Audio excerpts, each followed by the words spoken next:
Un saludo hermanos y hermanas, soy Martín Calderón y hoy quiero compartir con ustedes una reflexión en torno al tema del canto de entrada en la Eucaristía. Para este tema me he basado en un texto del presbítero Wilson Cabaleda Cárdenas y de una recopilación sobre el tema realizada por el presbítero Francisco Morales González de la Arquidiócesis de San José, Costa Rica. En primer lugar, tenemos que decir que la Eucaristía es por excelencia el centro y culmen de la vida cristiana. Por esta razón, los creyentes nos reunimos para celebrar en una misma fe a Dios en medio de la asamblea. Los ritos iniciales tienen como finalidad que la asamblea tome conciencia de ser comunidad y se disponga a escuchar la palabra y a celebrar la Eucaristía. Cuando nos disponemos desde nuestros hogares a disfrutar de la Eucaristía y a compartir la Eucaristía, debemos sentir y tener conciencia de que conformamos una comunidad y el canto de entrada va a ayudar a que esa conciencia sea más clara. El primer momento es el de los ritos iniciales en la Eucaristía, dentro de los cuales está el canto de entrada. Este canto se realiza mientras el sacerdote y los ministros se dirigen hacia el altar. También le conocemos como procesión de entrada. Y cuando se inicia ya está reunida toda la comunidad. En los primeros siglos de la Iglesia no había rito de entrada como tal, sino que se iniciaba con la preparación de las ofrendas y la oración de acción de gracias. Con el paso del tiempo se vio la necesidad de una preparación previa, por lo que se pensó en una antecelebración que permitiera disponerse para acercarse a la mesa. Con la construcción de los grandes templos, para la celebración surge la procesión de entrada, que en primer lugar se hacía en silencio, y posteriormente se va acompañando de un canto y empieza a ser parte de la misa. Se iniciaba con un salmo y con una antífona, ya que el canto solemniza la procesión inicial y esta surge de una necesidad pastoral.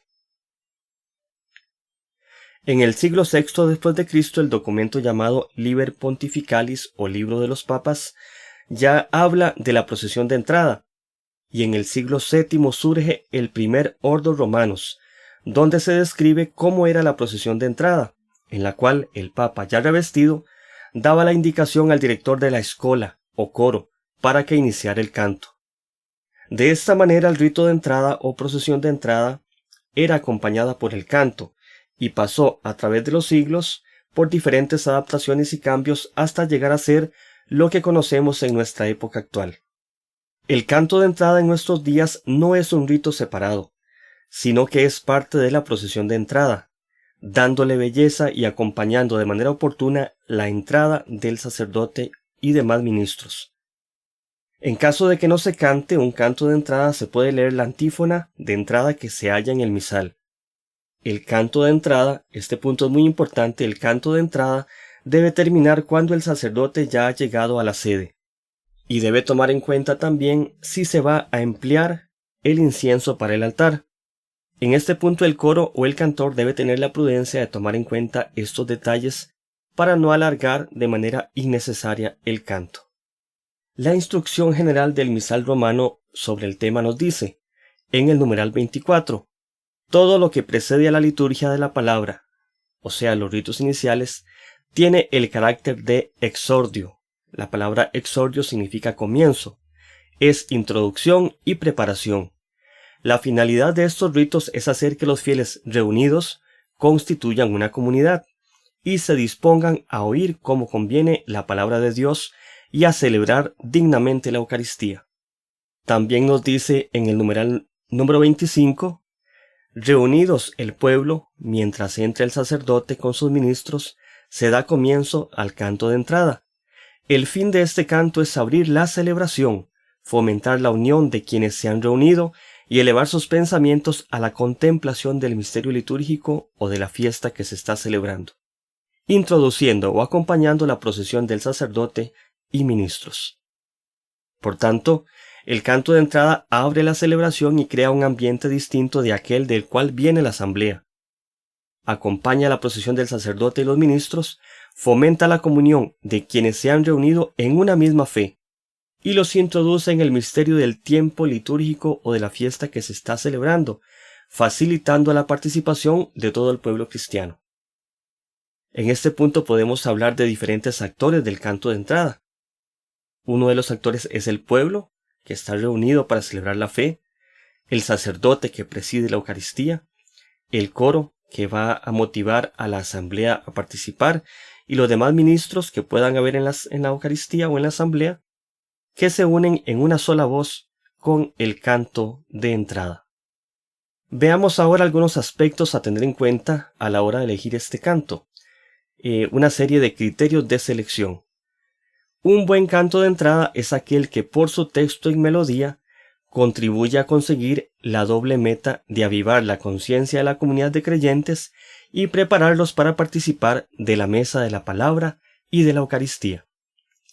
El canto de entrada, como dijimos anteriormente, no es un rito aparte, no es un rito en sí mismo, sino que es un canto funcional, ya que acompaña al rito de la procesión de entrada. Lo embellece, lo enmarca y establece la pauta y el ambiente adecuado para toda la celebración. Debe tener más carácter de marcha, de himno, que de meditación. El texto del canto de entrada ha de reflejar la alegría de reunirse, de celebrar, de festejar el Día del Señor, invitándonos a la unión, a sentirnos comunidad, a implicarnos en la celebración, motivándonos para participar activamente. El canto de entrada, por tanto, no es un canto para ser escuchado o meditado, sino para ser cantado, por lo que es importante aquí motivar la participación de toda la asamblea. La música y el texto han de compenetrarse mutuamente. No podemos cantar, por ejemplo, un texto triste con una música alegre, por ejemplo, "Oh María, no llores más", con un ritmo alegre. Vamos caminando procesionalmente al altar y debemos ser consecuentes con lo que estamos cantando. Por ejemplo, si el pueblo está contento y alegre, debemos seleccionar un canto que sea adecuado para esa celebración. Si estamos en tiempo de Cuaresma, debe ser un canto diferente o meditativo, y tomar en cuenta también que en el tiempo de Cuaresma el momento de entrada o la procesión de entrada se puede hacer en silencio. Para la ejecución del canto de entrada hay varias posibilidades. Puede ser un himno estrófico con estribillo, ¿verdad? Que intercale estrofa y estribillo. Un himno que tenga un estribillo que sea cantado por todos, o incluso un salmo con una antífona que pueda ser cantada por el pueblo en su respuesta. Como en los otros cantos de la Eucaristía, la letra del canto de entrada debe estar escrita en plural. Por ejemplo, "somos un pueblo que camina", "vamos cantando al Señor", entre otros, de manera que se evidencie que es el cuerpo de la Iglesia el que está reunido para celebrar a su Señor y a su esposo. El canto de entrada debe tener relación con el tiempo litúrgico o la fiesta que se celebra, de manera que se disponga al ánimo de la asamblea con respecto a lo que va a celebrar.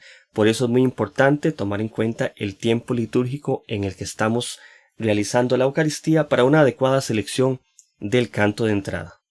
Algunos consejos prácticos que podemos tomar en cuenta para el canto de entrada nos dicen que es importante entonar con claridad la parte que la asamblea va a cantar para que participe de manera activa. Por eso es siempre conveniente realizar un ensayo previo, incluso antes de la misa, unos minutos antes. El coro puede ensayar el canto con la asamblea para que participe activamente. Es muy importante, si se introduce un canto de entrada que no conoce la asamblea, utilizarlo durante varias Eucaristías o un tiempo prudente para que puedan aprenderlo y se vuelva parte del repertorio de la asamblea. Recordemos que es muy importante calcular la duración del canto de entrada para que vaya terminando cuando los ministros lleguen a su sitio. Cuando el sacerdote ya esté en su sede, el canto debe ir terminando. Esto no significa que debemos cortar de manera abrupta el canto, sino que debemos ir deteniendo ya en la siguiente estrofa el canto para que el sacerdote pueda continuar con los ritos iniciales. Es importante estar siempre atentos a la participación del pueblo. El servicio del coro es muy importante, ya que motiva a la participación de la asamblea. También es vital no omitir el canto de entrada, aun cuando se haya hecho alguna otra ambientación instrumental, organística, como por ejemplo cuando hay celebraciones de bodas en las que se utiliza alguna marcha nupcial aprobada, adecuada. La marcha nupcial no omite el canto de entrada. Se puede hacer la marcha y después se inicia con el canto de entrada, que es el propio de los ritos iniciales. De esta manera, hermanos, hemos reflexionado brevemente sobre la importancia del canto de entrada, sobre un poco de su historia y también sobre algunos criterios para su selección. Y es importante que todos los servidores del canto, que todos los coros interioricen estos elementos del canto de entrada para que así demos un servicio consciente y contribuyamos a la santificación de los fieles y a la glorificación de Dios. Muchas bendiciones.